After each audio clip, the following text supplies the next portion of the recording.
ಹೇಳ್ತಾರೆ ಯಾಕ್ರಿ ಯಾರಲ್ಲೇ ಆಧಾರ್ ಕಾರ್ಡ ವೋಟರ್ ಕಾರ್ಡ್ ಅದನೋ ಪ್ಯಾನ್ ಕಾರ್ಡ್ ಅದನೋ ಅವ್ರು ಲಿಂಕ್ ಮಾಡಿಬಿಟ್ರೆ ಮುಗಿದು ಬಿಡ್ತು. ಆದರೆ ಸತ್ತವ್ರನ್ನ ತೆಗೆದು ಬರ್ಬರಿಲ್ಲ ಹೋಗಲ್ಲ ಅವರು ಯಾರು ಇರ್ಬೇಕಂತ ಏನಿಲ್ಲ. ಎಷ್ಟು ಸತ್ತವ್ರು ಹೋದರು ಏನು ಹೋದ್ರು ಅದನ್ನು ಬಿಡುಗಡೆ ಮಾಡೋದು ಏನಾಗಿದೆ ನೋಡೋಣ. ಅದನ್ನು ಎಷ್ಟು ಮಾಡ್ಯಾರಿ ಅದು ಬಿಡುಗಡೆ ಮಾಡ್ತಾ ಇಲ್ಲ, ಡಾಕ್ಯುಮೆಂಟ್ಸ್ ಕೊಡ್ತಾ ಇಲ್ಲ. ಯಾವುದೋ ಒಂದು ಡಾಕ್ಯುಮೆಂಟ್ಸ್ ಅವ್ರು ಮಾಡಿದರೆ ಇದೇ ರೀತಿ ತೊಗೊಂಡ್ರಿ ಅಂತ ಕೇಳ್ತಾ ಇದ್ರಿ ಇವತ್ತು ರಾಹುಲ್ ಗಾಂಧಿ ಅವರಿಗೆ.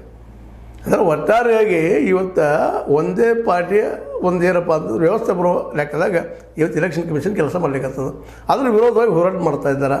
ದೊಡ್ಡ ಹೋರಾಟ ಇದು ನಿಜವಾಗಿ ಪ್ರಜಾಪ್ರಭುತ್ವ ಉಳಿವಾಗಿ ದೊಡ್ಡ ಹೋರಾಟ. ಅಂಥ ಹೋರಾಟ ಸಮಯದಲ್ಲಿ ಒಬ್ಬ ಪ್ರಾಜ್ಞರಾದಂತಹ KN ರಾಜಣ್ಣರವರು ಇಂಥ ಮಾತುಗಳು ಮಾತಾಡೋದು ಅವಶ್ಯಕತೆ ಅಂತ ಮತ್ತೊಂದು ಪ್ರಶ್ನೆ ಇಡೋದು. ಒಟ್ಟಾರೆಯಾಗಿ ಪಕ್ಷದ ದೃಷ್ಟಿ ಇಟ್ಟುಕೊಂಡು ಪಕ್ಷದ ಹಿಡಿದ ದೃಷ್ಟಿ ಇಟ್ಟುಕೊಂಡು ರಾಹುಲ್ ಗಾಂಧಿಯವರ ತೆಗೆದುಕೊಂಡಂಥ ಅಥವಾ ಹೈಕಮಾಂಡ್ ತೆಗೆದುಕೊಂಡ ನಿರ್ಧಾರ, ಹೈಕಮಾಂಡ್ ಅಂದರೆ ಇಲ್ಲಿ ಖರ್ಗೆ ಅವರು ತೆಗೆದುಕೊಂಡಂದ್ರೆ ಅದಕ್ಕೆ ಅದ್ರ ಹಿಂದಿರುವಂಥವ್ರು ಯಾರಪ್ಪ ಅಂತಂದ್ರೆ ರಾಹುಲ್ ಗಾಂಧಿ ಅವರು. ಅದು ಸತ್ಯನಿಲ್ಲ ಅಂತಲ್ಲ. ಇವತ್ತು ಹೈಕಮಾಂಡ್ ತೊಗೊಂಡು ನಿರ್ಧಾರ ಹೈಕಮಾಂಡ್ ದೃಷ್ಟಿಯಿಂದ ಸರಿ ಇದೆ.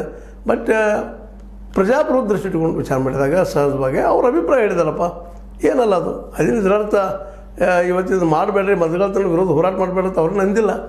ಆದರೆ ಅದನ್ನ ಇಮೇಜ್ ಕುಗ್ಗ್ಯದ ಅನ್ನೋದು ಅಷ್ಟೇ ಸತ್ಯದ. ವಿರೋಧಿಗಳ ಬಾಯಿಗೆ ಇದೊಂದು ದೊಡ್ಡ ಅವಕಾಶ ಮಾಡಿಕೊಟ್ರು KN ರಾಜಣ್ಣರು. ರಾಹುಲ್ ಗಾಂಧಿ ಅವರು ಇನ್ನಷ್ಟು ಟೀಕಾ ಮಾಡುವಾಗ ಮೊದಲೇ ಇವರು ವಿರೋಧಿಗಳಿದ್ದಾರೆ. ರಾಹುಲ್ ಗಾಂಧಿ ಅವರು ವಿರೋಧಿಗಳಂತೆ ಅವ್ರಿಗೆ ಶಹಜಾದೇನೋ ಮತ್ತೇನೋ ಪಪ್ಪುನೋ ಏನೋ ಕರಿತಾ ಇರ್ತಾರೆ ಮೇಲೆ ನೀವು ನೋಡಿದ್ದೀರಿ ಅದನ್ನು. ಇಂಥ ಸಂದರ್ಭದಲ್ಲೇ KN ರಾಜಣ್ಣವರು ಅವ್ರಿಗೆ ಒಂದು ಅವಕಾಶ ಮಾಡಿಕೊಟ್ರು ವಿರೋಧಿಗಳಿಗೆ. ಅದಕ್ಕಾಗಿ ಅದೆಲ್ಲನೂ ಆಯಿತು. ಒಟ್ಟಿನಲ್ಲೇ ರಾಜೀನಾಮೆ ತೆಗೆದುಕೊಂಡಿದ್ದಾರೆ, ಅವರು ಕೊಟ್ಟಿದ್ದಾರೆ. ಇನ್ನು ಮುಂದಿನ ಡೆವಲಪ್ಮೆಂಟ್ ಆಗ್ತದೆ ನೋಡು.